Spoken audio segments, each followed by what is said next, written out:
Ouais. Donc bonsoir à tous. Suite au transfert d'une présentation d'un ordinateur à l'autre, j'avais supprimé quelques diapos qui ne sont pas forcément intéressantes et qu'on s'adresse à une profession médicale. Donc il y a des choses que vous connaissez. S'il y a des choses que vous connaissez, on va aller très vite pour se centrer sur des éléments plus importants. Notamment sur un travail que j'ai fait avec le professeur Gilbert Pérez, pour ceux qui connaissent de la Pitié-Salpêtrière, avec qui je travaille sur le sport santé, notamment sur des projections éventuelles. Ça reste que des propositions et des projections sur les économies de santé qu'on pourrait faire avec le sport santé sur la prise en charge des pathologies chroniques. Si on arrivait à mettre un certain nombre de personnes à l'activité physique, ce qui, pour ceux qui travaillent dans le domaine de l'éducation thérapeutique, ce qui n'est pas forcément très facile lorsqu'on commence à venir chatouiller la motivation du patient pour rentrer dans le cursus d'éducation thérapeutique. Pour travailler également dans ce domaine-là, c'est quelque chose des fois de pas simple de motiver la personne pour pratiquer l'activité physique de manière régulière à des fins de santé. Surtout notamment quand le diagnostic de pathologie a été dévoilé quelques temps auparavant. Alors dans un premier temps, on va parler un petit peu de santé, donc je ne vous ferai pas l'affront de lire la définition de la santé que vous connaissez bien. Simplement, pour rajouter que sur cette définition de l'OMS, le docteur Georges Attali a rajouté à la notion du bien-être physique, mental et social celle de spiritualité, qu'il n'entend pas lui au sens religieux, bien entendu. Alors pour ceux qui connaissent, Georges, c'est un médecin de Lyon, c'est lui qui est à l'origine en métropole de la grille Agir, qui, avant de devenir à grille Agir, s'appelait les Trois Gérontes, sur l'emprise en charge de l'autonomie de la personne âgée en perte d'autonomie et en début de dépendance. Simplement aussi retenir la dernière phrase qui, je dirais qu'il y a un peu d'ancienneté, où on dit les hommes supplient les dieux de leur donner la santé, mais ils oublient que leur santé dépend avant tout d'eux-mêmes. Et je crois que, avant de parler de tout ça, il faudrait peut-être aussi qu'on se rappelle cette belle définition. Alors, maintenant, le sport santé, c'est quoi? Donc, la définition du sport santé, alors SF2S, ça veut dire, c'est une société savante, de laquelle je fais partie, puisque je suis le secrétaire à l'heure actuelle, ça veut dire Société Française Sport Santé. Alors, la définition est très compliquée. Ça veut dire quoi? C'est une organisation territoriale, c'est-à-dire qu'il faut prendre en compte le contexte local, qui doit rendre accessible à tout public un projet sportif personnalisé ou une pratique d'activité physique personnalisée, parce qu'il ne faut pas oublier que c'est la personne qui choisit l'activité qu'elle a envie de pratiquer. Moi qui viens du monde de la natation, si je veux envoyer nager des personnes qui ont peur de l'eau et qui n'aiment pas nager, on va déjà passer à côté de la motivation, donc il vaut mieux peut-être les envoyer vers d'autres disciplines, comme la marche nordique, comme du sport collectif, à partir du moment où toute l'activité est adaptée. Et ce qui est important, c'est qu'il faut former des éducateurs qui vont prendre en charge ces personnes et offrir au public et au monde médical qui va envoyer ces patients pratiquer une activité physique, une offre de pratique assez large. Et de manière aussi à ce que vous soyez entre guillemets rassurés sur la compétence des gens qui vont encadrer, de manière à ce qu'on n'envoie pas les personnes atteintes de pathologie ou, si on parle vraiment de prévention primaire dans le sport santé, vers des éducateurs qui ne sont pas formés au sport santé. Le sport santé, c'est comment j'adapte mon activité physique au jour J, à la condition physique du pratiquant au moment donné et à ses possibilités du moment. Donc là, c'est ça qui est important. Et il faut tout de suite avoir à l'idée que il ne faut pas penser à l'image que vous avez de la représentation de l'activité physique telle qu'on la voit à la télévision ou telle que vous avez pu la pratiquer. C'est ça qui est important. Je vais vous donner quelques exemples. À l'heure actuelle, je travaille aussi avec la Fédé de tennis qui commence à se mettre en place. Alors quand je parle avec les vrais puristes du tennis, ils me disent ah oui c'est bien mais tout ce que tu présentes c'est plus du tennis. Alors, dans le sport santé, par exemple, si on veut faire pratiquer du tennis à des personnes qui sont en surpoids, on va par exemple accepter de jouer avec 2 rebonds. C'est vrai que les vrais tennisman me disent bah, c'est plus du tennis, mais l'idée c'est d'adapter l'activité physique pour que la personne puisse pratiquer et en pratiquant qu'elle prenne du plaisir aussi, parce que si la personne ne prend pas de plaisir en pratiquant, on va la voir 1 fois, 2 fois, et j'ai eu peur qu'au bout de 3 fois, on la revoit plus. Et par exemple, dans le tennis toujours, on va interdire l'amorti, et l'idée, ça ne doit pas être de faire le point à tout prix, mais ça doit être de favoriser l'échange. Par exemple, natation, sur les gens qui ont des problèmes de lombalgie chronique, par exemple, moi je fais avec mon équipe beaucoup travailler en brasse. Alors tout de suite on dit, ah non, il est fou celui-là, parce que la brasse ça fait mal au dos si on la pratique. Oui, parce que on a comme représentation quoi?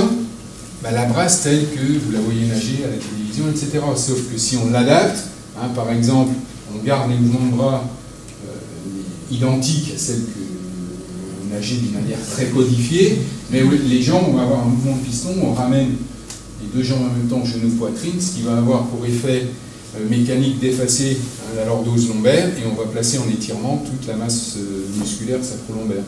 Et quand les personnes ressortent de l'eau par la décharge liée notamment à l'eau, les gens vont avoir moins mal au dos, ils vont ressentir un bien. Donc vous voyez, on adapte la pratique, la codification, les règles techniques d'une discipline pour avoir les bienfaits pour le pratiquant.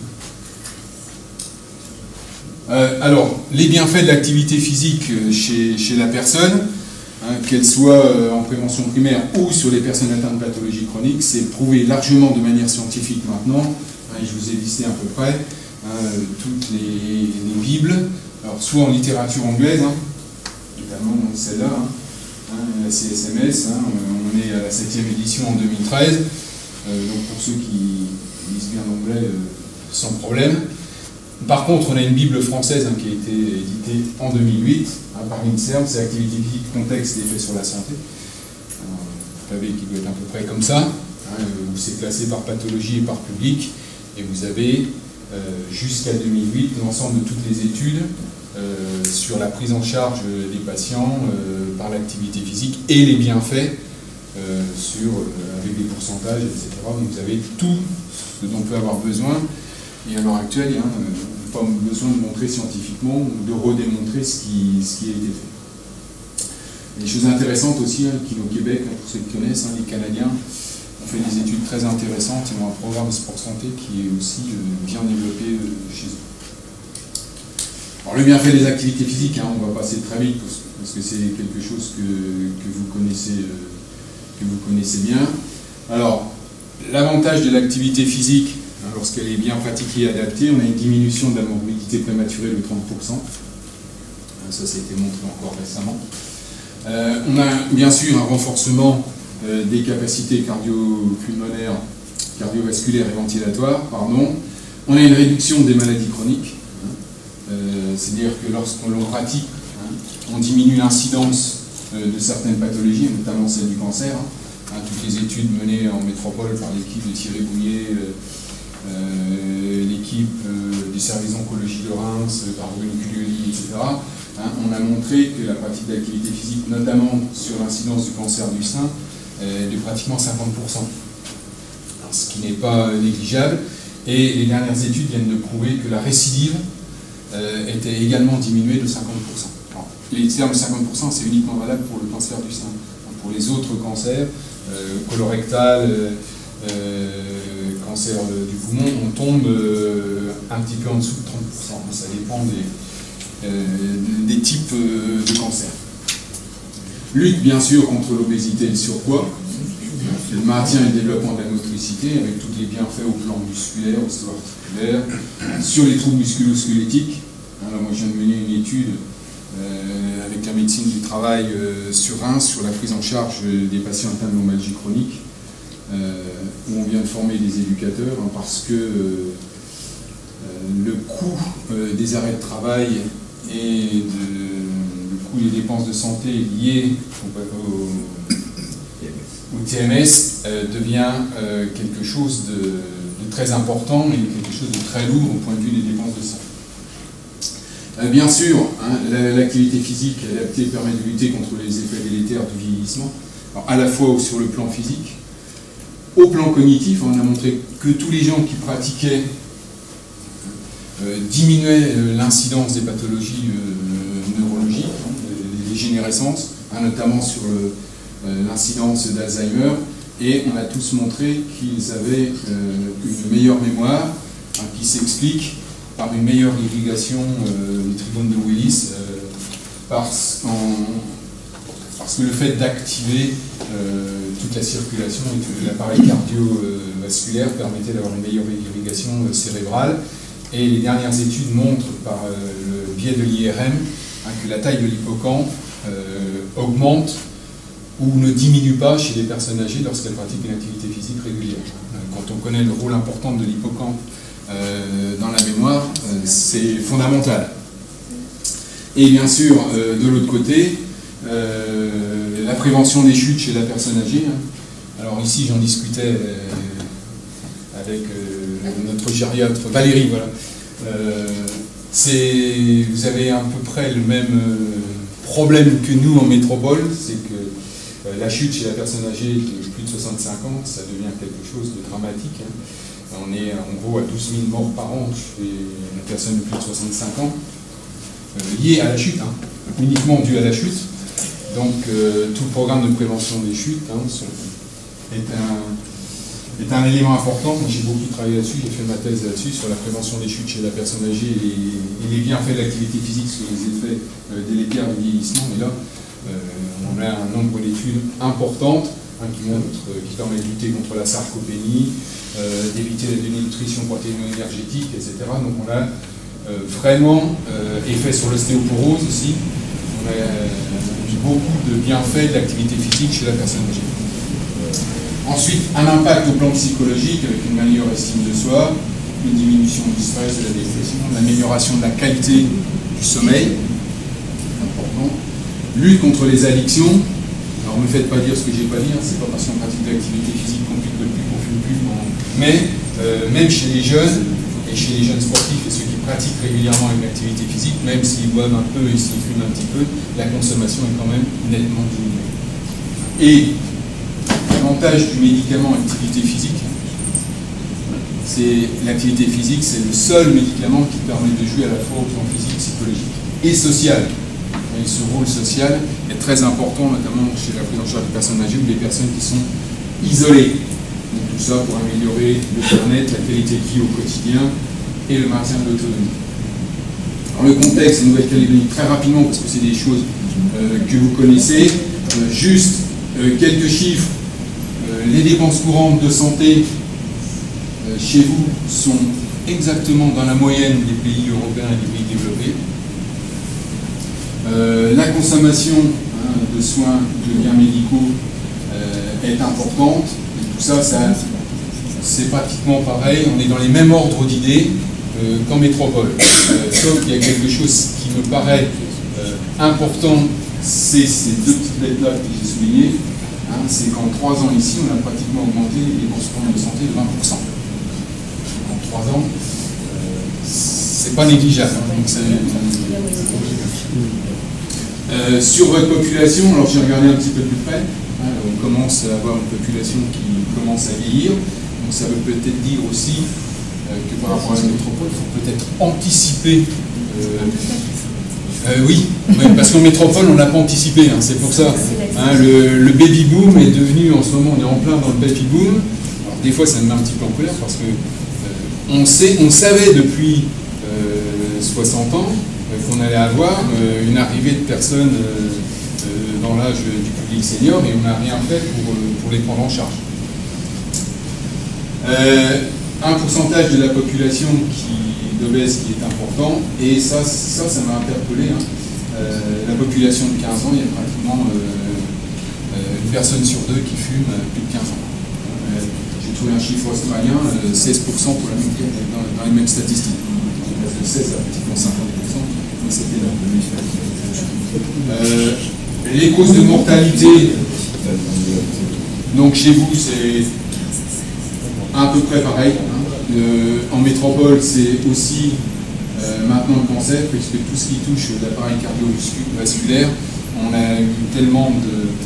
une campagne qui a été bien ciblée sur la prévention des maladies cardiovasculaires, donc c'est un petit peu en diminution. Et l'appareil respiratoire, bon ça, nous on l'a un petit peu moins en métropole, mais chez vous c'est important.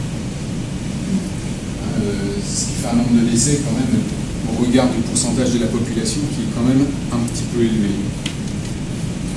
Bon après, on va passer très vite, hein, Nouvelle-Calédonie, son arbre tropical, donc tout ça, on le sait, mais ce qui est important, c'est ça, c'est que vous n'échappez pas à l'évolution mondiale vers un croissant des maladies non transmissibles, c'est un fléau sanitaire qui est lié au mode de vie, et bien sûr, vous avez les maladies chroniques et d'évolution lente, avec un coût social et médical majeur qui nécessite une prise en charge médicale de patients parfois jeunes, et malheureusement, ces patients jeunes, on va les prendre sur un grand nombre d'années.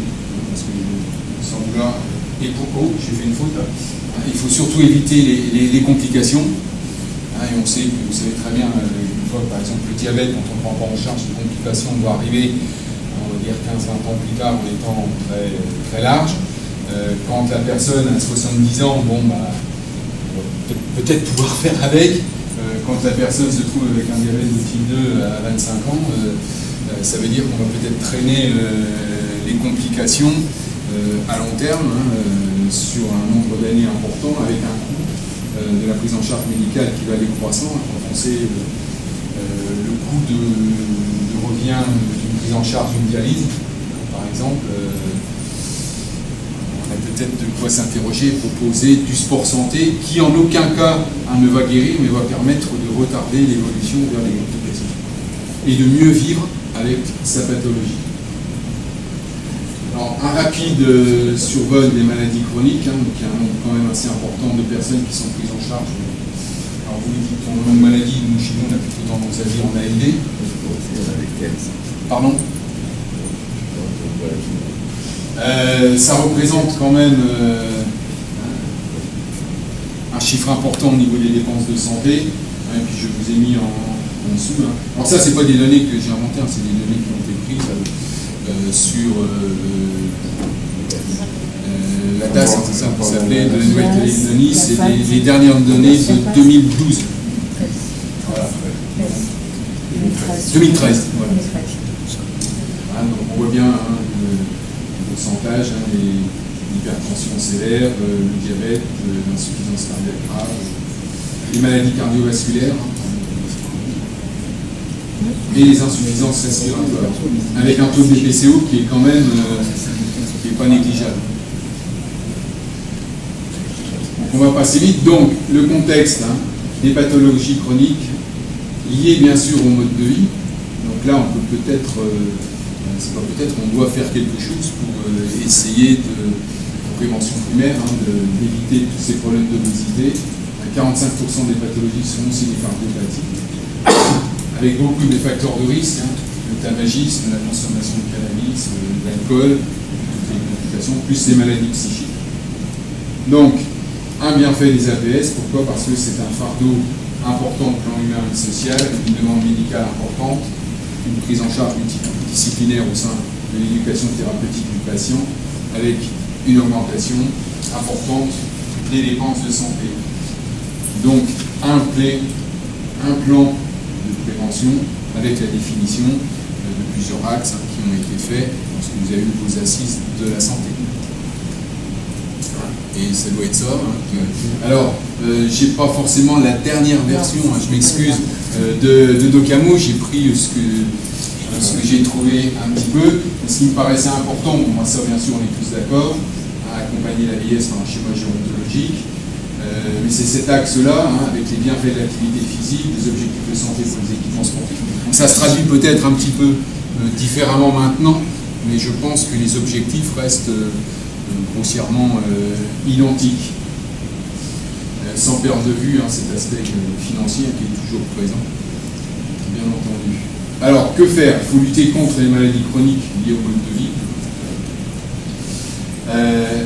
et lutter contre la sédentarité. Alors, j'attire un petit peu votre attention parce qu'on confond souvent sédentarité et inactivité. Inactivité, c'est celui qui fait rien. Par exemple, une secrétaire qui reste assise plus de 6 heures par jour et qui fait 1 heure d'activité physique tous les soirs est considérée comme sédentaire à l'heure actuelle. Sédentarité, ça vient du latin sédere, qui veut dire être assis. Alors, si ça vous intéresse, vous allez voir un très beau travail fait par ma collègue, le professeur Martine Duclos, de Clermont-Ferrand, qui a intitulé tout son propos « La sédentarité tue plus que le tabac ». C'est une étude très intéressante. Donc Martine est professeur de médecine au CHU de Clermont-Ferrand, c'est une endocrino de renom qui est aujourd'hui la conseillère du ministre en matière de sport santé. Et c'est avec elle que je travaille sur le pôle ressources nationales sport santé bien-être.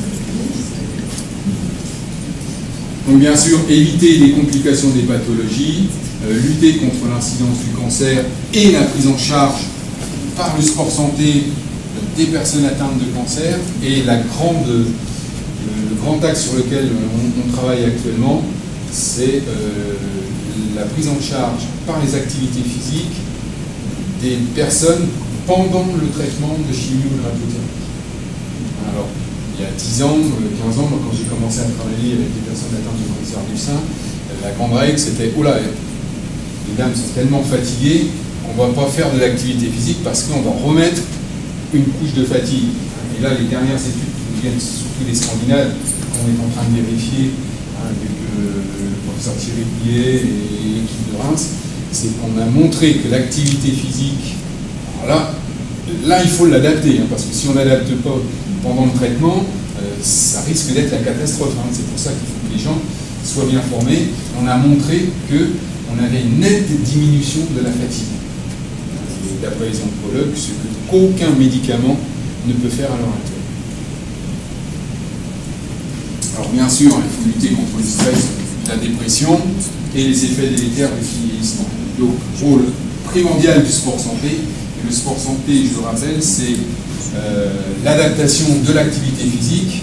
Mais il ne faut pas oublier le volet alimentation, parce que si on reprend le diabète, parce que là il y a eu un nombre d'études suffisamment importantes sur des méta-analyses, lorsqu'on a fait les grandes études montrent qu'on est parti d'un groupe témoin, qu'on a divisé en 3, ceux qui faisaient que de l'activité physique, ceux qui faisaient que de la nutrition, et ceux qui faisaient activité physique et nutrition.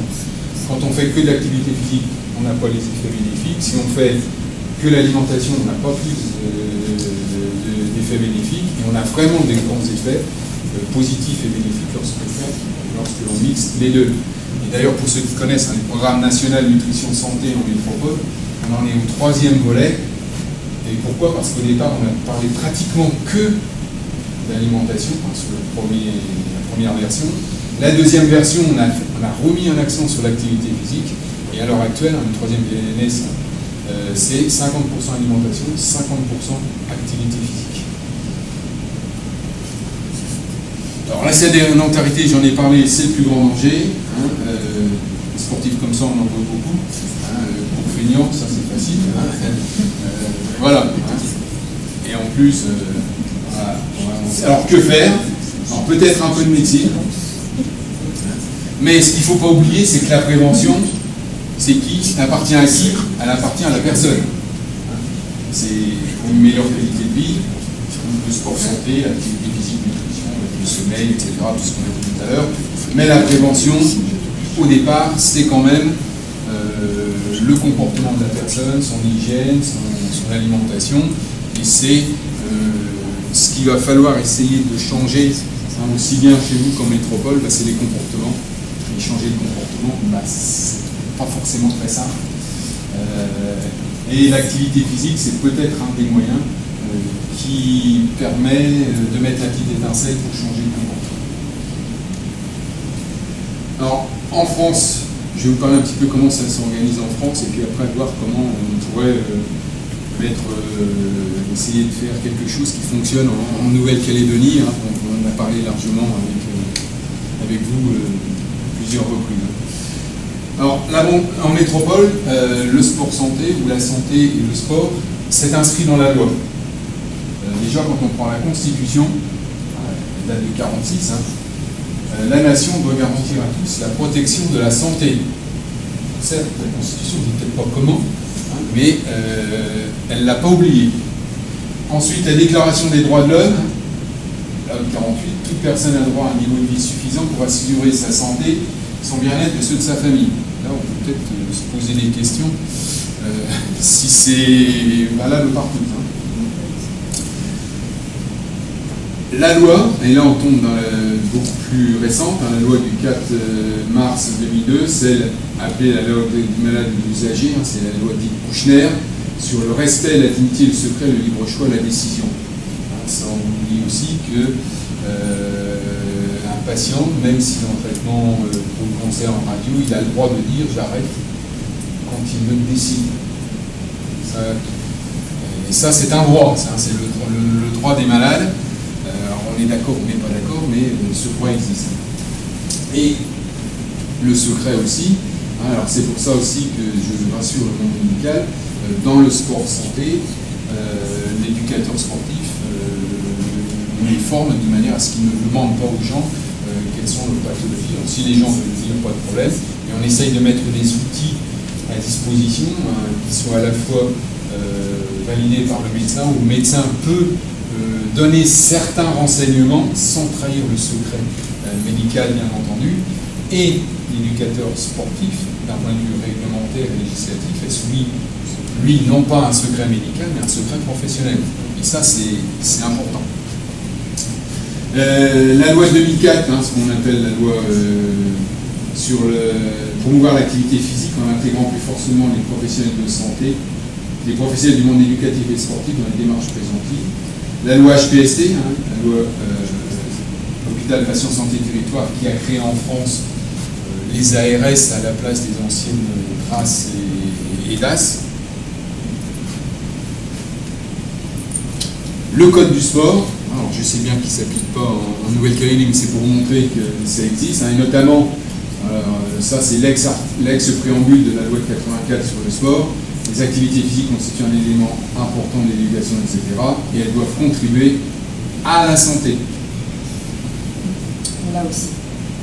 Vous l'avez aussi, alors vous, c'est une délibération, ça doit être l'article 3. Article 1 et article 3, ça. Voilà, j'ai travaillé un petit peu les textes législatifs quand même.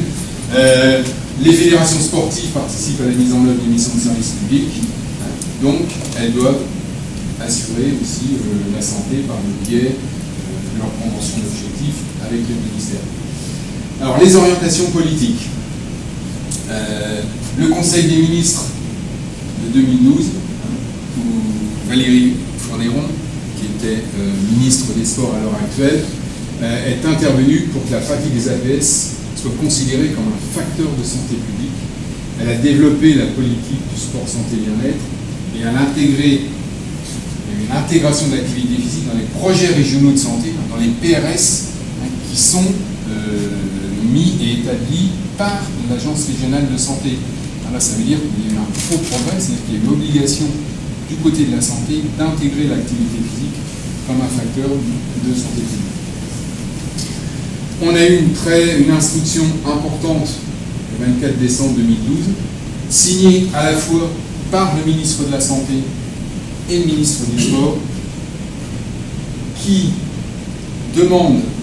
oblige, hein, c'est même pas une demande, qui oblige les régions à mettre en œuvre un plan sport santé bien-être. C'est-à-dire que chaque région, en fonction du contexte de la santé, doivent définir un plan régional sport santé bien-être avec bien sûr des axes. Moi, si je prends notre cas dans notre région, la Champagne-Ardenne, qui est très impactée au niveau de l'obésité, mais chez les jeunes. Et une population vieillissante aussi, donc il y a 4 axes. Donc les 2 premiers, c'est lutter contre l'obésité et le surpoids chez les jeunes. Le deuxième axe, c'est le maintien de l'autonomie chez la personne âgée. Voilà. Donc, ça veut dire que ces lignes sont inscrites dans le plan régional sport santé signé par le directeur général de l'ARS et le directeur jeunesse et sport, ce qui permet de financer des actions qui répondent aux axes définis dans le plan régional de santé. Et le deuxième point, c'est la création d'un réseau sport santé bien-être. La nouvelle loi de santé publique, qui a été votée très récemment, le 26 janvier 2016, après une navette entre les deux chambres, ça veut dire quoi? Ça veut dire que la loi permet maintenant aux médecins de prescrire l'activité physique, c'est ce qu'on appelle le sport sur ordonnance, et ça maintenant c'est prévu sur la loi.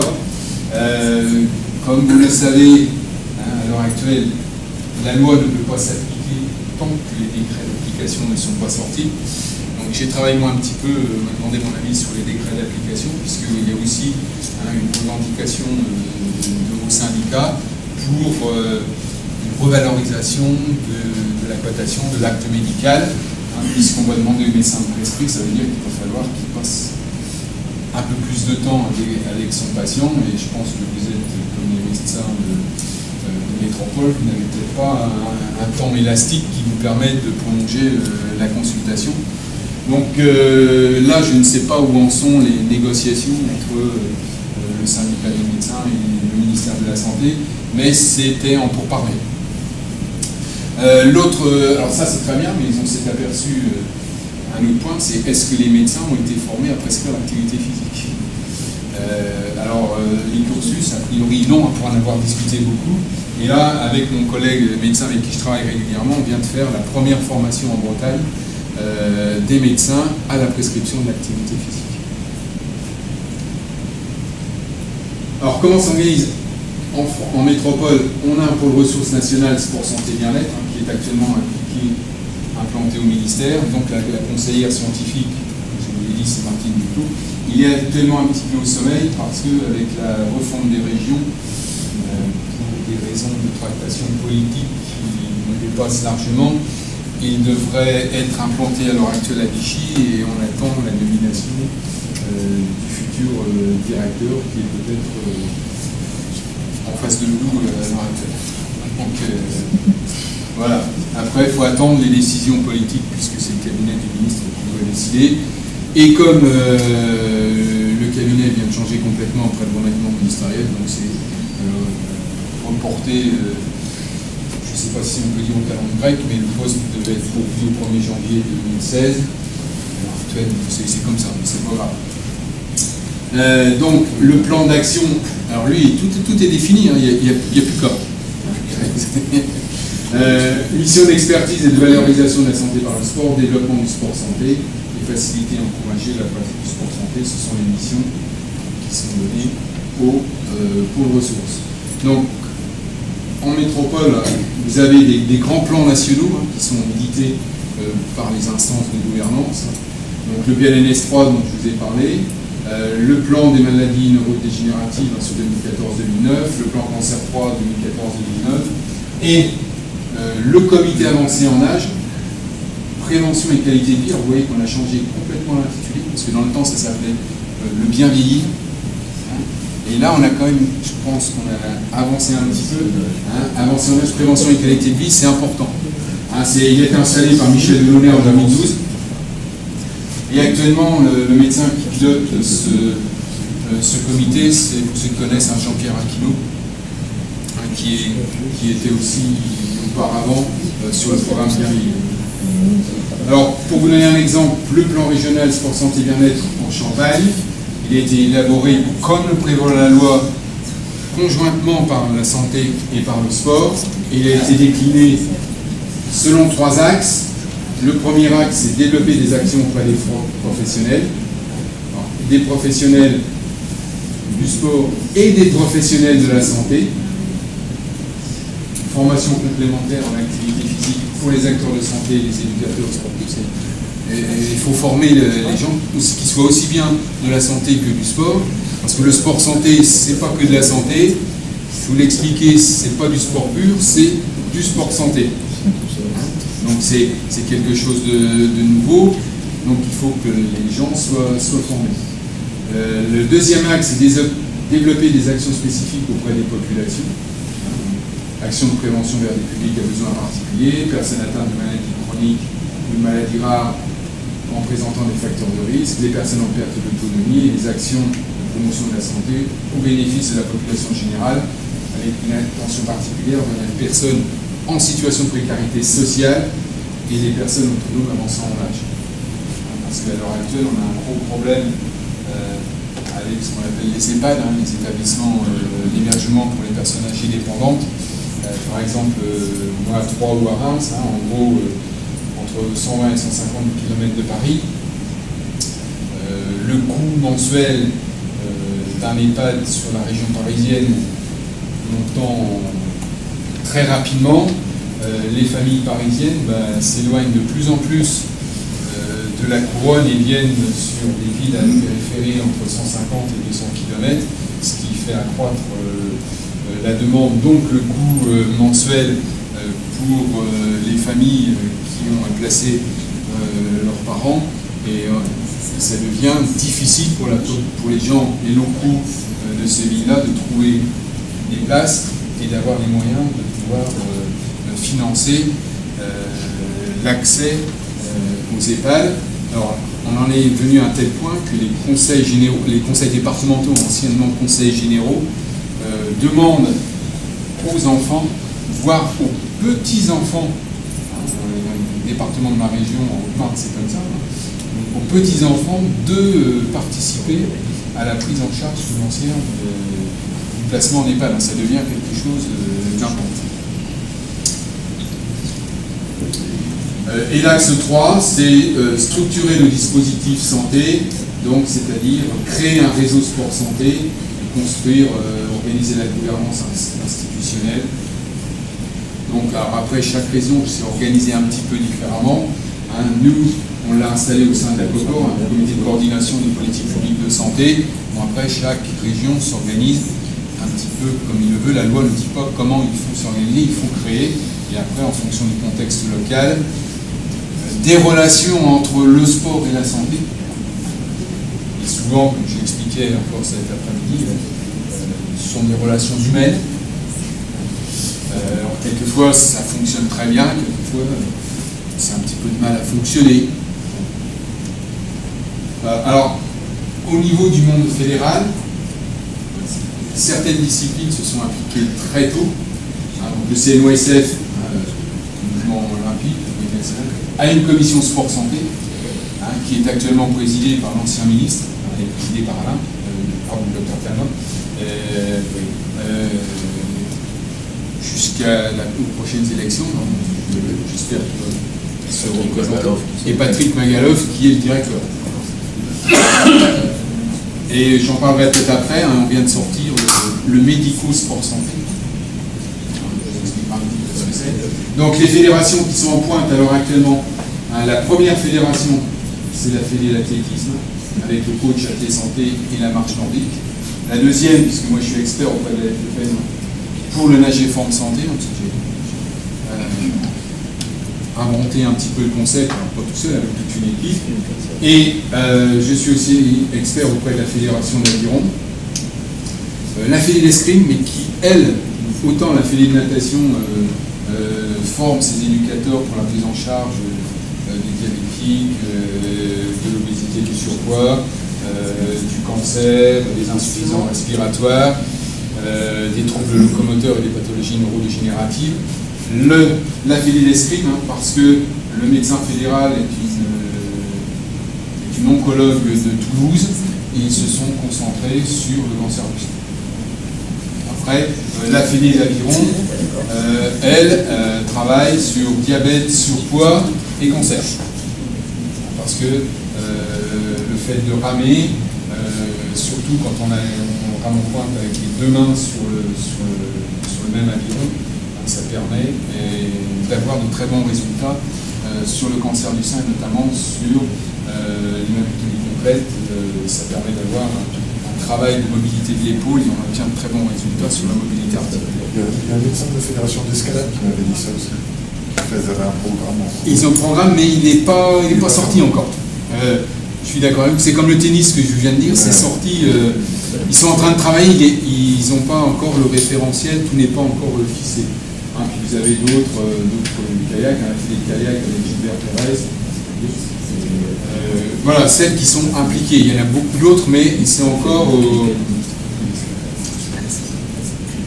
Alors, le réseau Sport Santé Bien-être en Champagne, il est articulé comment? Il est articulé sur 3 branches. Il a été créé en 2009, donc nous on était en avance par rapport à la loi. Et c'est pour ça que la loi a repris beaucoup de ce qu'on avait fait.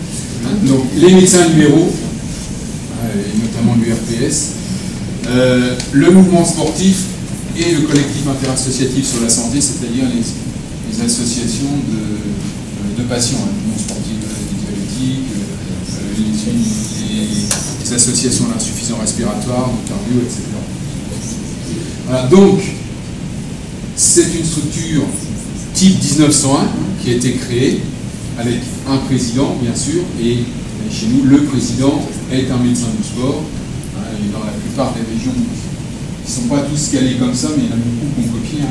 La Picardie fonctionne comme ça, le Nord-Pas-de-Calais aussi, qui fonctionne comme ça, la Franche-Comté, la Bourgogne aussi. Mais il existe d'autres réseaux qui fonctionnent un peu différemment. Voilà comment fonctionne, donc après avec un vice-président dans le mouvement sportif, un vice-président sur les associations d'usagers. Et ce réseau, c'est vraiment lui qui va venir coordonner tout le sport santé, que ce soit avec chacun des prérogatives, entre guillemets, la formation des médecins, on ne va pas donner ça à quelqu'un d'autre qui n'est pas dans le domaine de la santé. Donc, ce n'est pas le milieu sportif qui va s'en occuper.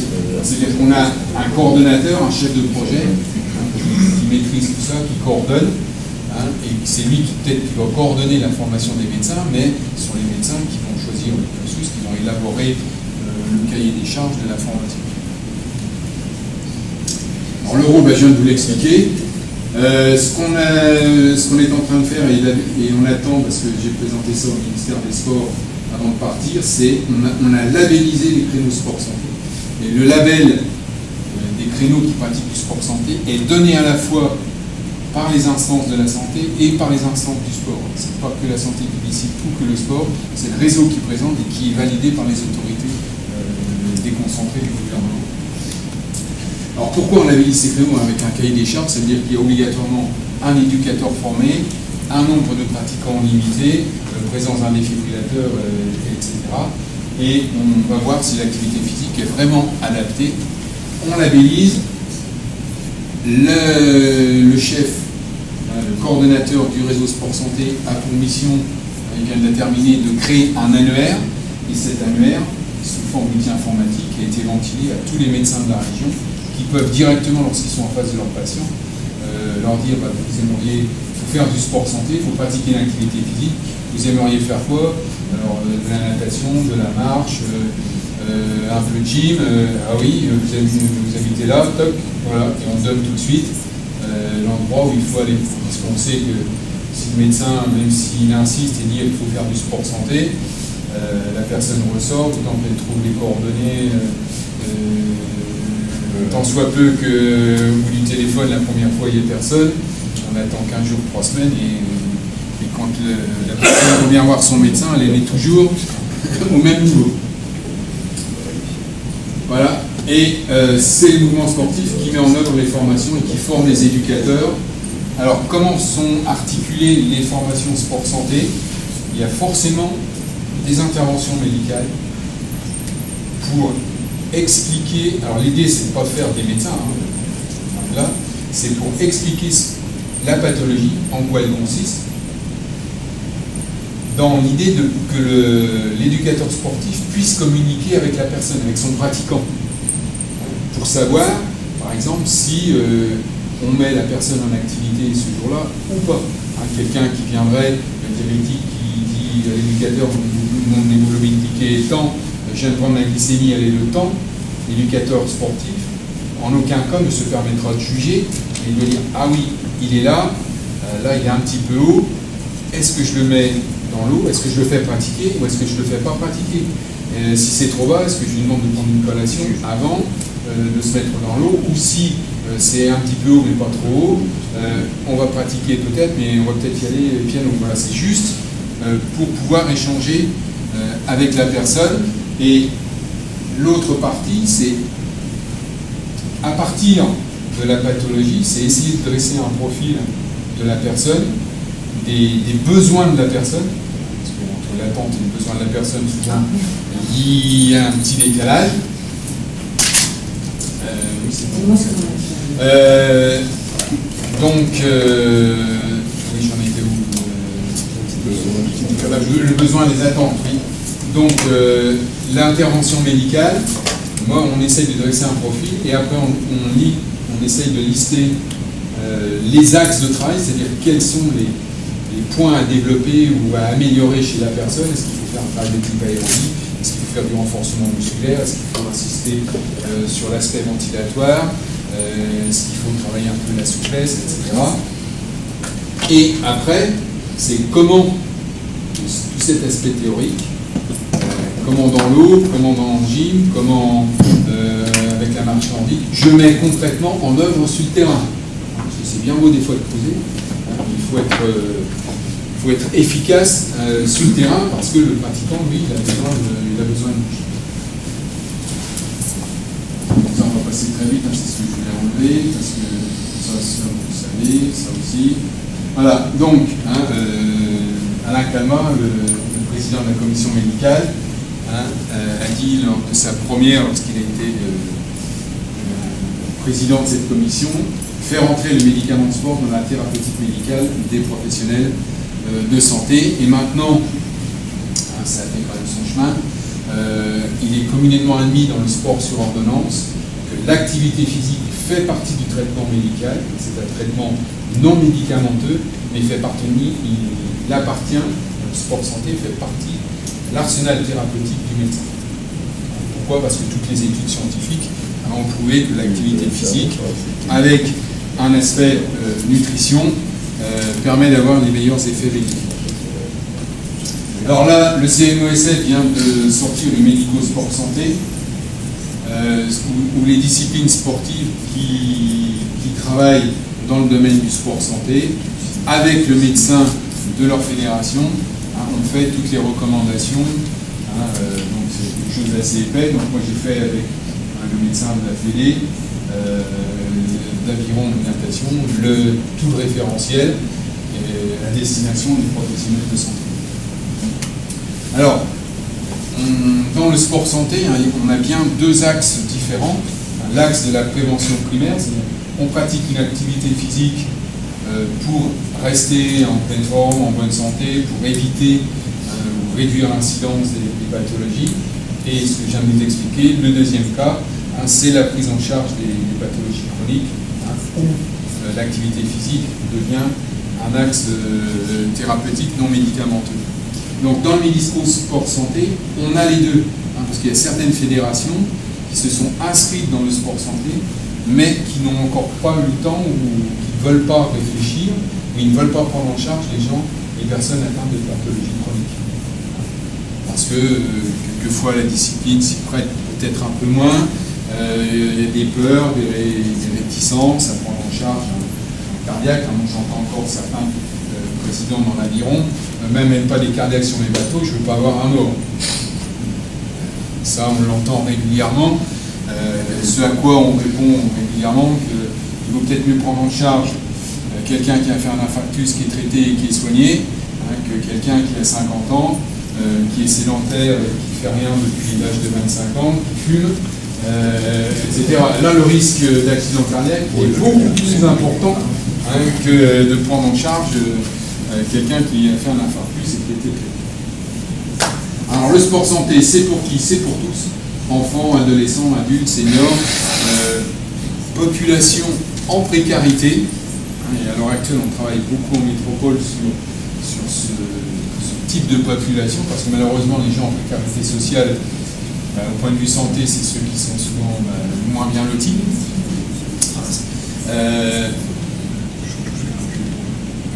L'objectif, c'est maintenir son capital santé, tout au long de la vie. Je commence à avoir un peu soif. Mieux vivre avec sa maladie et éviter, on l'a dit tout à l'heure, les complications, et maintenir son autonomie le plus longtemps possible et la plus large possible. Donc l'activité physique, c'est bien le seul médicament qui agit au plan physique, psychologique et initiale. On peut pratiquer à tous les âges et il faut lutter contre la sédentarité qui est un facteur de risque important des maladies cardiovasculaires. Alors comment pratiquer? Bien sûr, avant toute pratique, qu'on soit en prévention primaire ou en prévention tertiaire, il faut le feu vert médical. Avec la délivrance, je pense qu'ici ça va être pareil, ce fameux certificat médical de non-contre-indication, dont la réforme est à l'étude dans les deux ministères depuis des lustres, on va dire ça comme ça, et dont je ne vois pas encore le bout du tunnel. Alors, en Champagne-Ardenne, on a détourné un petit peu, parce que le certificat médical de non-contre-indication n'apporte rien comme précision pour l'éducateur sportif. Et le médecin, lié au secret médical, ne peut pas non plus dévoiler. Donc, on a fait, nous, ce qu'on appelle un certificat d'inaptitude partielle, c'est-à-dire qu'on a fait un petit bonhomme, je pourrais vous montrer après, où le médecin, s'il y a un problème d'épaule, peut cocher l'épaule, cocher la hanche, et après, en fonction de la pathologie, peut mettre par exemple, on a mouvement, on peut mettre mouvement limité à tant de degrés en abduction, ou limité à tant de degrés en flexion. Pour les gens qui sont cardiaques, on peut indiquer fréquence cardiaque cible, etc. Et donc donner des renseignements qui permettent à l'éducateur de mener à bien son activité. Alors le pratique RAS, on va voir ce que ça veut dire, c'est-à-dire régulière, adaptée, sécurisée, progressive. Et en plus, cette pratique doit être personnalisée, pérenne et avec plaisir. Donc pratiquer dans des créneaux labellisés, prendre soin de son corps, ne pas le brutaliser, ne pas le confronter à des conditions extrêmes et brutales. Alors ici, vous avez peut-être un peu de chaleur, mais vous n'avez pas de froid. J'ai eu mon épouse tout à l'heure en métropole, chez nous à Reims il fait -2. Donc pratiquer une activité physique pour un insuffisant respiratoire ou un asthmatique, quand là, il faut peut-être prendre un peu de précaution. Bien s'échauffer, bien s'alimenter, un retour au calme et puis bien récupérer, donc ça c'est très classique. L'idéal c'est d'avoir une pratique régulière 3 fois par semaine, et si possible 2 séances en intérieur, 1 séance à l'extérieur. Ici ça me paraît beaucoup plus facile parce que vous pouvez travailler à ciel ouvert pratiquement toute l'année.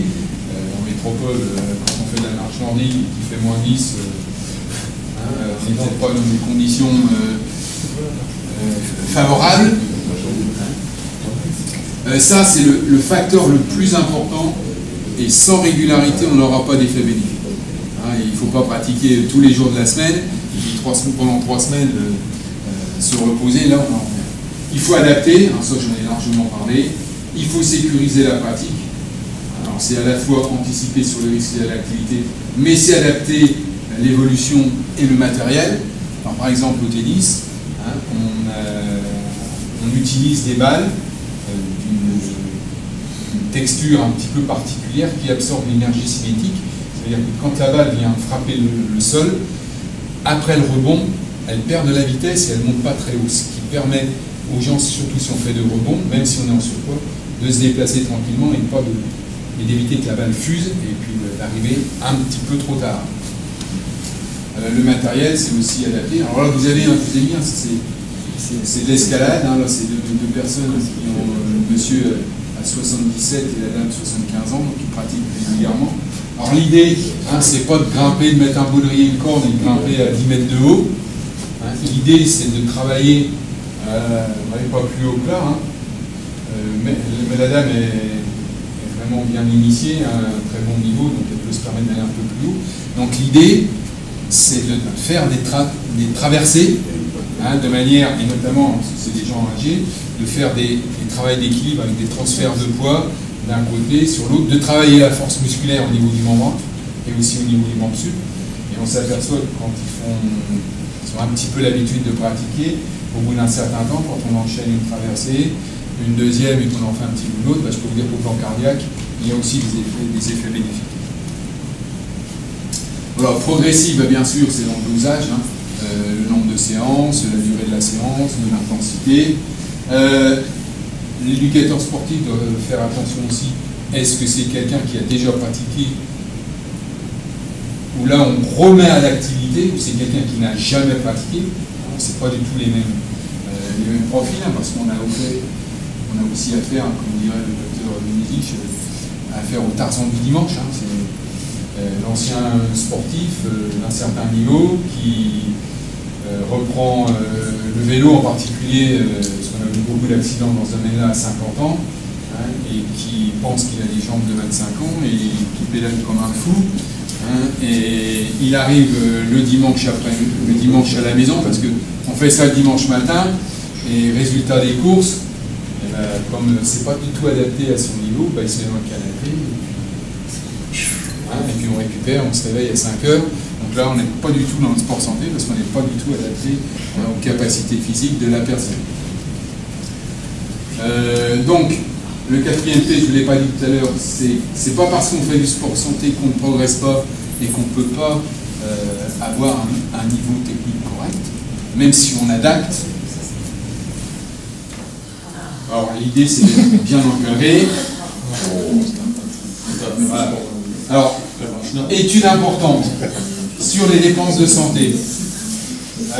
Les études récentes ont montré qu'on avait une économie annuelle des dépenses de santé entre les actifs et les inactifs. En France, ça a été évalué à 250 €, donc vous voyez qu'il n'y a pas... Hein, là, il y a une étude qui vient de sortir en Italie qui est dans le même domaine, ce qui permettrait d'envisager des économies d'environ de 10 milliards d'euros. Hein, donc c'est 250 € par personne et par an. Hein, donc quand on sait en métropole, alors ici je ne connais pas le chiffre, hein, mais qu'en métropole il y a un Français sur deux qui pratique, hein, dans les dernières statistiques, si on compte 60 millions de Français, ça fait 30 millions qui ne pratiquent pas, multiplier 30 millions par 250 €, voilà, on a une idée de l'enveloppe budgétaire aujourd'hui. Alors, ça, tout simplement pour vous montrer, hein, c'est une courbe en U entre ceux qui ne font pas d'activité physique, hein, c'est sur la morbidité, sur la mortalité, pardon. Il y a ceux qui ne pratiquent pas et il y a ceux qui pratiquent de trop. Hein, et on voit que quand on commence à pratiquer tôt, ben, la mortalité augmente. Hein, je suis souvent désolé de vous dire, je suis pourtant un compétiteur, hein, le sport de haut niveau n'est pas forcément synonyme de santé. Sur cette courbe en U. Et là, ce qui est intéressant, hein, ce qu'a montré François Carré, hein, pour ceux qui connaissent François, hein, c'est un cardiologue référent de Rennes, hein, avec qui je travaille à l'heure actuelle sur la mort subite, hein, et notamment sur une étude qui s'appelle Cardiopass, hein, parce qu'on a montré que la mort subite, hein, sur l'étude de Xavier Bigard, que la mort subite n'arrivait pas comme ça. Hein, c'est que quand on pousse les analyses, il y avait forcément auparavant des facteurs qui étaient présents, comme une fréquence cardiaque de repos élevée, on arrivait dans la récupération, ça diminuait, il y avait souvent des signes de cardiopathie présents. Et notamment, on est en train de montrer que lorsqu'il y a un QT long, derrière, il y a de très grands risques, hein, d'avoir un problème cardiaque derrière. Donc, on est en train de mener une étude en Champagne à l'heure actuelle, hein, sur les collèges de la région, et on vient de faire la phase expérimentale sur une petite commune de Montmirail, sur 4 classes de 5e, et on a détecté 3 cas positifs de QT long. Donc on a arrêté tout de suite la pratique de l'activité physique pour une prise en charge auprès du cardiologue pour voir comment on peut enrayer cette maladie.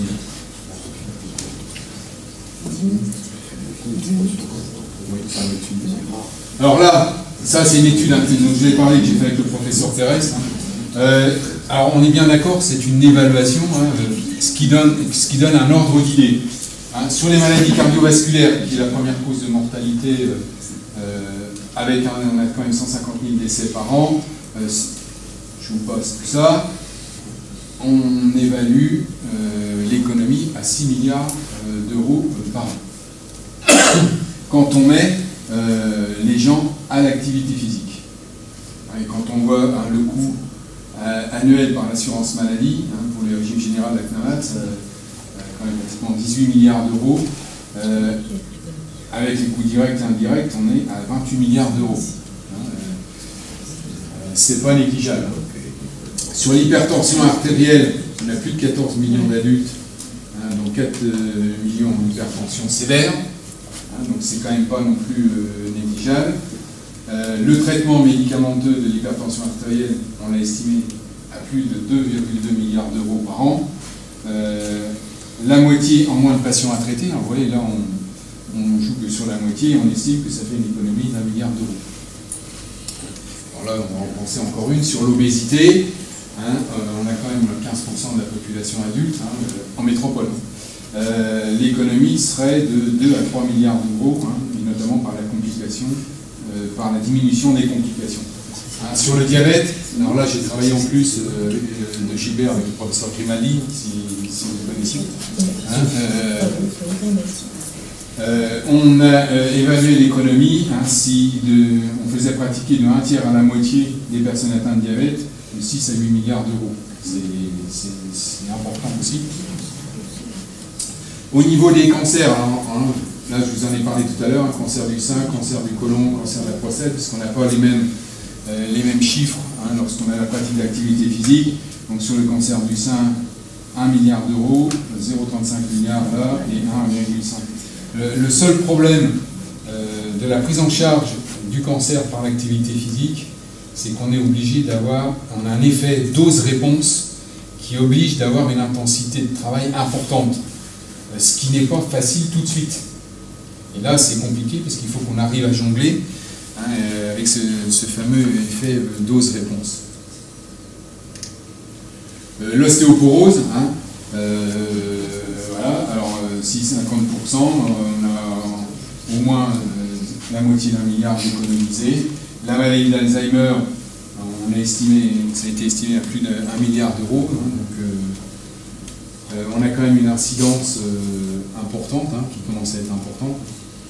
Surtout qu'on a, je rappelle pour ceux qui ne sont pas médecins dans la salle, que l'Alzheimer, ce n'est pas uniquement une maladie neurodégénérative des vieux. On a eu un cas dernièrement, avec les médecins avec qui je travaille, d'un homme de 45 ans atteint d'Alzheimer. Et nous, on l'avait, le médecin avec qui je travaille l'avait un petit peu senti, mais il y a eu un déni de la famille, son épouse en particulier. Vous comprenez, mon mari, grand ingénieur en chef dans une grande entreprise, un ingénieur en chef, ça ne peut pas avoir une maladie d'Alzheimer, sauf que quand elle a vu arriver son compte bancaire, ou quand sa banque l'a appelé avec un découvert d'une trentaine de millions d'anciens francs, là, elle s'est commencée à inquiéter parce que le petit monsieur qui avait 45 ans avait acheté, il voulait changer, il fallait qu'il change sa voiture, il avait acheté 3 voitures dans la même famille. Là, malheureusement, quand c'est arrivé, la réalité, elle était dure. Le suicide, ça c'est ce qu'on nous transmet. On a estimé à plus d'1 milliard d'euros. Alors actuellement, en métropole, les deux tranches qui sont très touchées par le suicide, c'est l'ado et la personne âgée. Avec une grande différence, c'est que souvent chez l'ado, c'est quand même un appel au secours. Chez la personne âgée, en général, il ne se rate pas. C'est trop cher, c'est ça. Voilà, alors ce qu'on peut faire, on va passer très vite en Nouvelle-Calédonie. Il faut positionner le sport santé dans le paysage de la santé et tenir compte du contexte calédonien, parce que moi je ne crois pas au copier-coller comme ça, boum boum. Il faut prendre en considération tout le contexte et adapter en fonction des besoins et de la situation de santé. L'équipe avec qui je travaille, notamment au pôle, le médecin traitant reste la plaque tournante du dispositif. Il n'est pas question de court-circuiter le médecin traitant.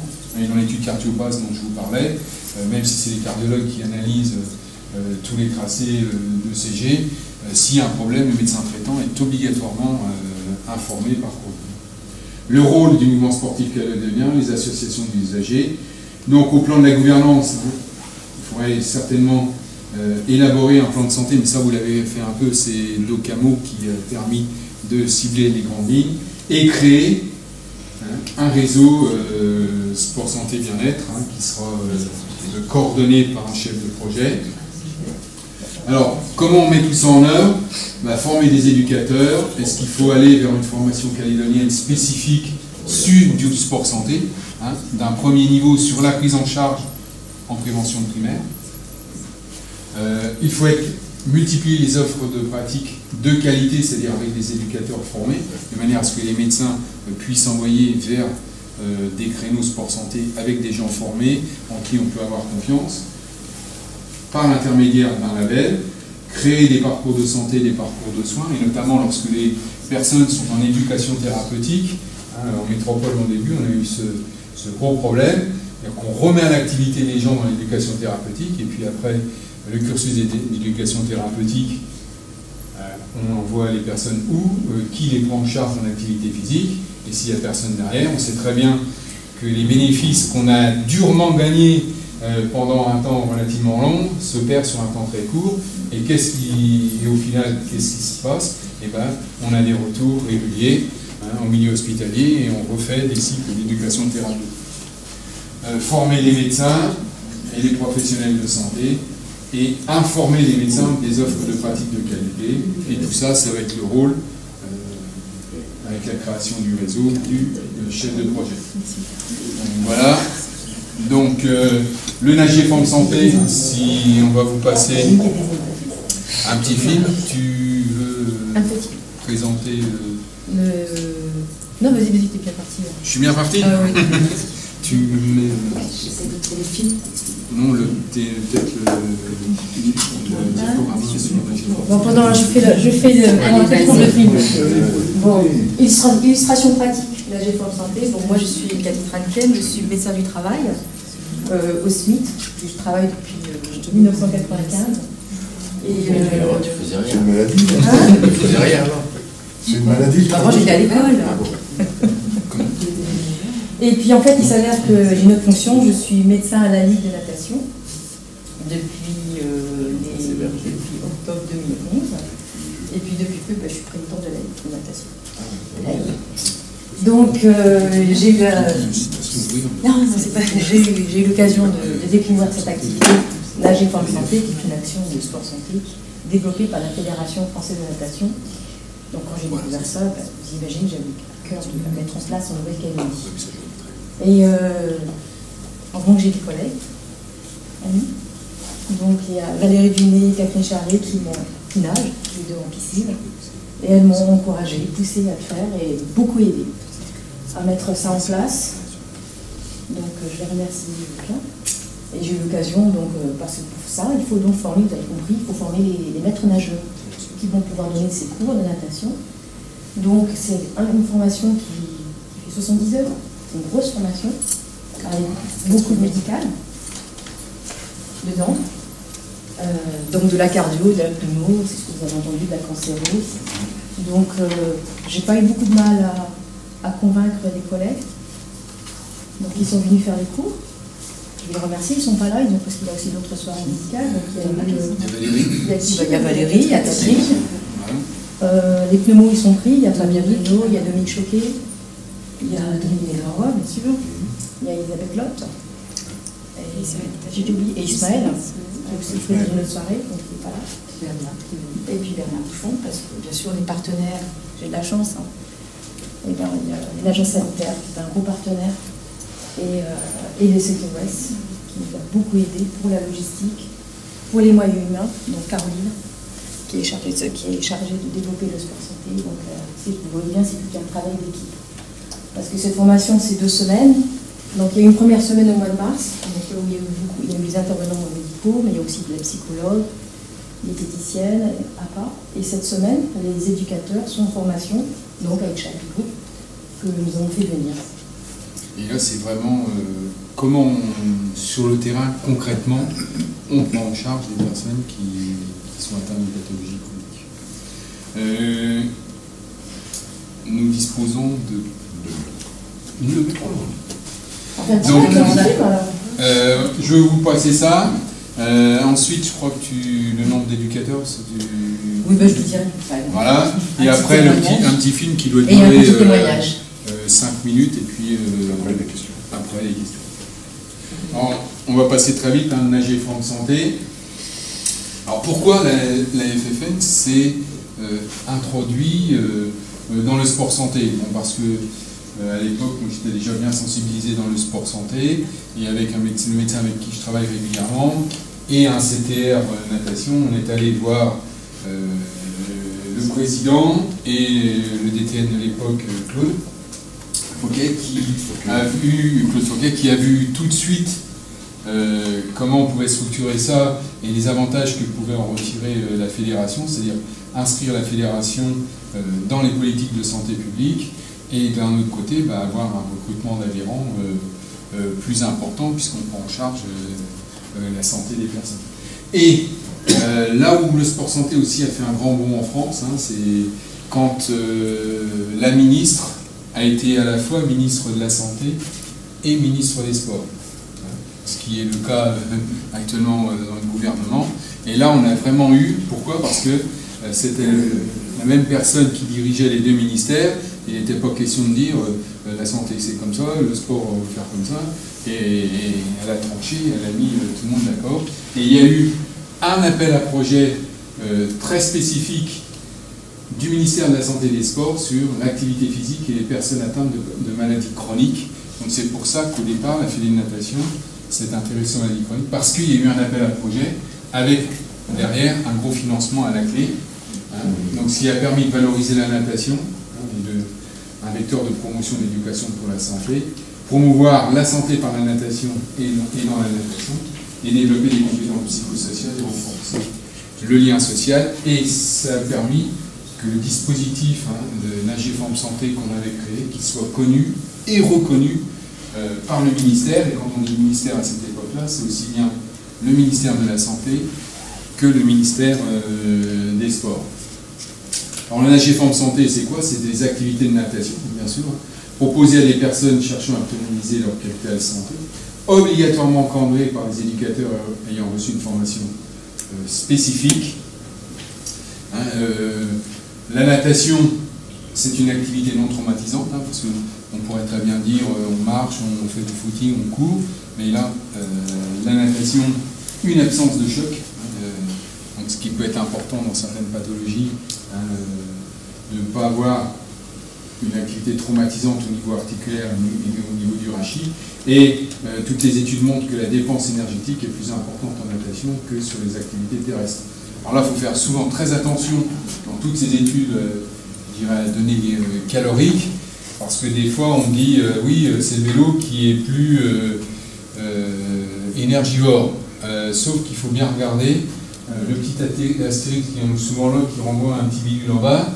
L'étude où j'ai lu ça, il faut pratiquer la bicyclette à 30 km/h.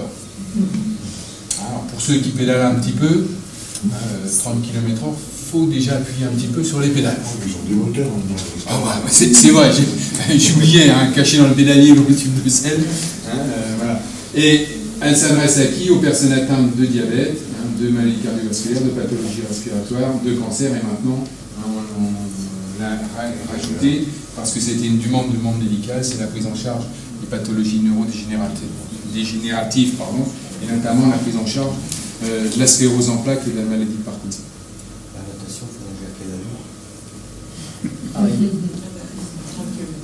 allure? Là, alors, si je vous réponds d'un autre côté, quand on a commencé à mettre ça sur pied, on a présenté Nager Forme Santé à l'Union Sportive des Diabètes, parce que tous les ans ils font leur congrès, et quand ils sont venus à Reims, on a mis une grande partie des diabétiques qui étaient déjà des pratiquants assidus, qui pratiquaient régulièrement, et ils se sont tous fait surprendre par une hypoglycémie.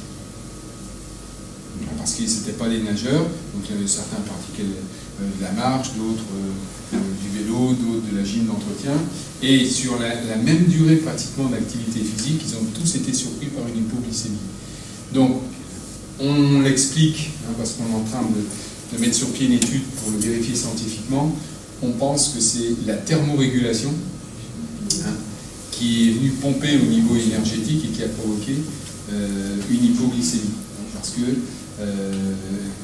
Généralement, on se met dans de l'eau qui va à 37 degrés, et un des problèmes de l'eau, c'est qu'on se refroidit plus vite dans l'eau que sur Terre. Hein, et pour ceux qui connaissent un petit peu, quand on ne bouge pas dans l'eau, à un certain moment, même si l'eau est à une bonne température, parce qu'ici elle est pas vraiment bonne, et ben on se refroidit quand même. Hein, et pour lutter contre cette température centrale, et ben on utilise de l'énergie.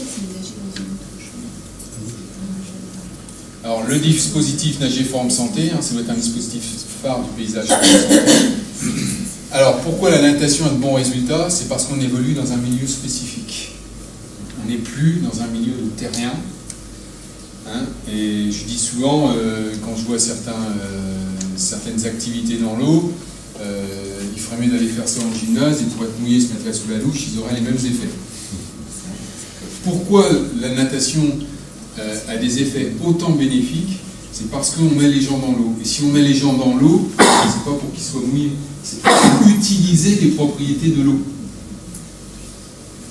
Hein, alors les propriétés de l'eau, il y a la pression hydrostatique, il y a le massage, il y a la poussée d'Archimède, il y a les charges articulaires notamment, qui est un point très important, ce que les kinés utilisent depuis très longtemps dans la rééducation. Autre avantage de la natation, c'est que ça permet de jouer énormément au plan ventilatoire. Parce que quand on commence à mettre la tête dans l'eau, il y a forcément une inversion du réflexe de Breuer-Hering. C'est-à-dire que l'expiration devient active. Et ça, c'est pour les gens qui sont insuffisants respiratoires, c'est très difficile. Et il n'y a que dans ce milieu-là qu'on peut travailler la ventilation avec autant d'efficacité. Et donc les bienfaits, et surtout ce que je souligne, c'est qu'il faut s'habituer au milieu spécifique, c'est-à-dire aux propriétés de l'eau, et on ne doit surtout pas avoir des exercices qui viennent de la salle de gym et qu'on transpose ces exercices de la salle de gym dans l'eau. On doit partir des propriétés de l'eau et à partir de là, aller chercher les situations pédagogiques, les exercices qui permettent de répondre aux besoins du pratiquant. Alors le milieu spécifique, je viens de vous en parler, le travail en décharge, la résistance de l'eau. Alors là, ce qui est important, c'est que en fonction de la vitesse, puisque la résistance dans l'eau croît en fonction du carré de la vitesse, c'est-à-dire que plus on a un mouvement qui est rapide, plus la résistance augmente, donc plus la force à développer peut être importante. Et cet effort est fonction aussi de la profondeur. Lorsqu'on fait un mouvement pratiquement sous la surface, c'est assez facile. Si vous le mettez 60 cm, vous allez multiplier la force à développer pour faire le même geste. Et ce qu'il y a surtout d'important aussi, c'est que la graduation de la force est à l'inverse de celle exercée par le terrien. Alors je m'explique.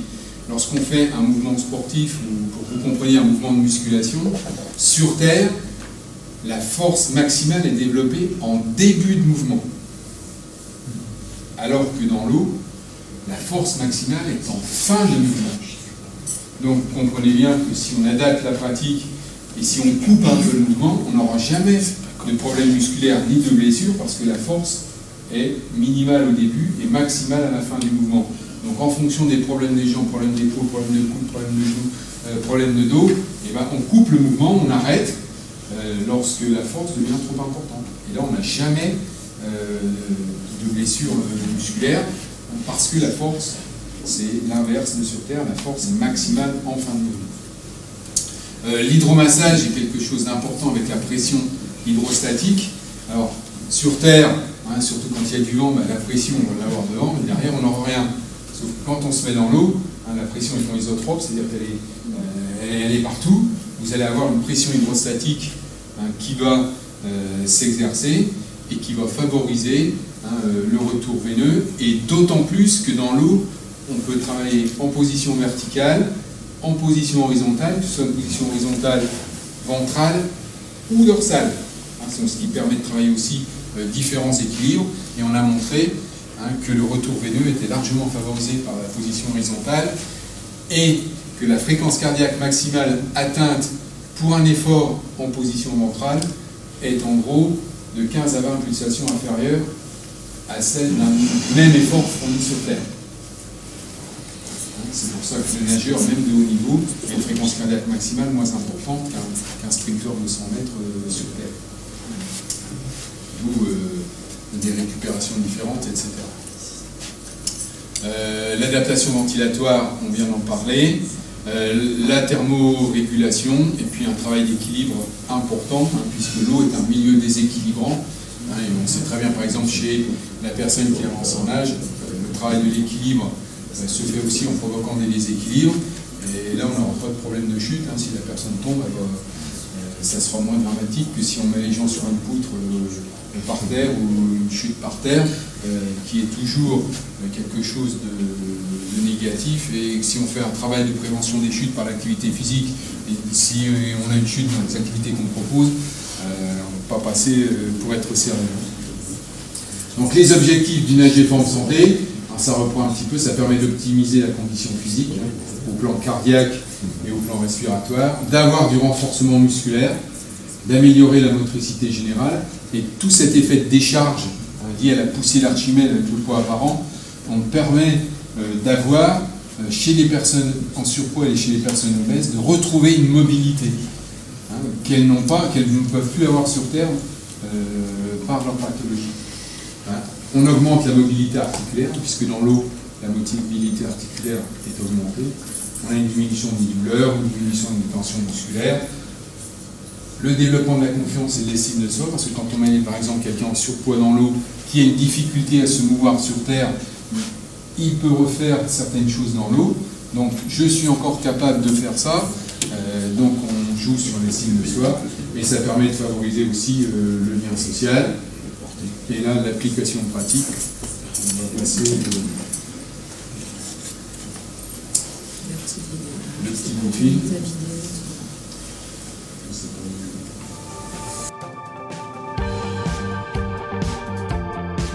Que la Fédération française natation s'engage à côté du ministère de la Jeunesse et des Sports depuis 2009 dans une valorisation de deux activités, je dirais, ô combien, je dirais, porteuses d'avenir pour la santé des Français. Le nager forme santé, le nager forme bien-être. À la base de notre concept, c'est la natation santé, la natation bien-être, la natation nager, former santé. Tout ça, ce sont les mêmes concepts en fait. C'est mettre au centre la natation, l'utiliser comme un moyen de se sentir mieux. La fédération a choisi un ambassadeur emblématique, Fabien Gillot, capitaine de l'équipe de France depuis une dizaine d'années. J'ai décidé d'être ambassadeur de la natation santé à plusieurs titres. Le premier, c'est que je pense qu'aujourd'hui, malheureusement en France, on communique encore très mal sur le sport santé. Donc j'ai trouvé l'initiative de la fédération très intéressante et c'est pourquoi je suis là aujourd'hui. Aujourd'hui, le sport santé et la natation est ouvert à tous les gens atteints de maladies chroniques. Atteints de maladies chroniques pour lesquelles leur état est stabilisé. C'est-à-dire pour lequel, en plus des médicaments ou des soins habituels, le fait d'exercer une activité physique ne peut que leur apporter un bénéfice supplémentaire. Aujourd'hui, quasiment tout le monde peut être intéressé par le sport santé. C'est un enjeu de santé publique. J'ai choisi de participer à ces ateliers, déjà parce que j'ai des problèmes d'arthrose cervicale. J'avais des problèmes de mobilité, j'ai des articulations très dures. J'ai des problèmes de rétention d'eau, des problèmes circulatoires. Donc c'est vrai que mon médecin m'a conseillé de faire ça. Puis j'ai des petits problèmes, j'ai un petit peu de diabète aussi. Moi j'ai des problèmes, je suis asthmatique. Et donc c'est la grosse priorité, plus c'est un problème suite à une chute de cheval. J'ai eu une fracture de la vertèbre. Le sport de haut niveau et ce que vous avez à vivre au quotidien, je suis persuadé que c'est similaire. Tout comme nous à très haut niveau, il y a des périodes où c'est difficile, où tu te dis la douleur elle passera pas, où ça met trop de temps, et nous de notre côté on se dit on progresse plus, j'essaye tout, ça marche pas. Et je pense vraiment que l'abnégation, au final, on a un petit peu le même combat face à ça. Donc je suis ravi d'être parmi vous.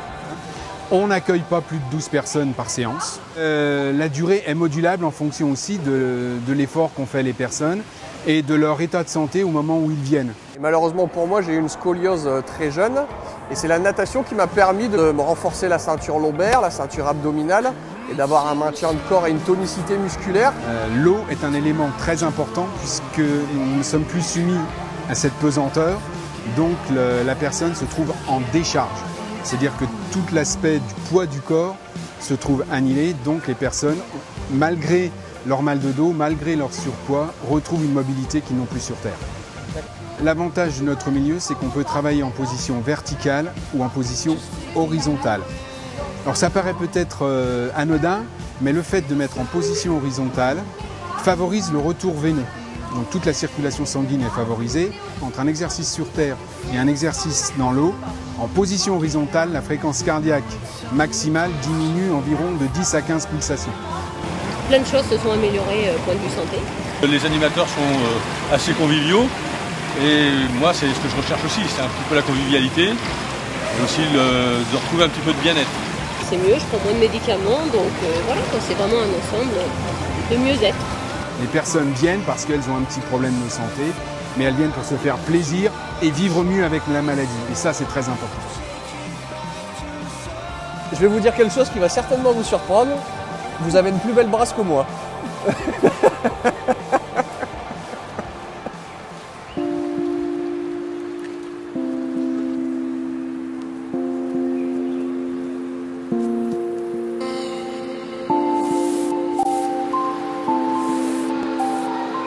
On pense à bien ventiler, position de tête suffisante pour avoir l'alignement tête, cou, corps. Ok ? Ça a beau être une pratique en groupe, malgré tout c'est individualisé. On s'attarde en fait à chacune des personnes avec ses propres difficultés. Vous êtes sur l'amplitude respiratoire et essayez de donner un peu plus de rythme. La magie de l'eau, c'est ce phénomène d'apesanteur où il n'y a pas de contrainte articulaire et la glisse, la fluidité, la flottaison, ça te permet de pratiquer un sport toutes les semaines, d'être dans l'eau, de faire des efforts et de ne pas avoir de problématiques et de créer de pathologies à côté. Je pense que le sport santé en général, mais la natation santé à travers le Nager-Forme Santé et le Nager-Forme Bien-être sont indispensables et j'irais même devraient être rendus obligatoires par nos politiques.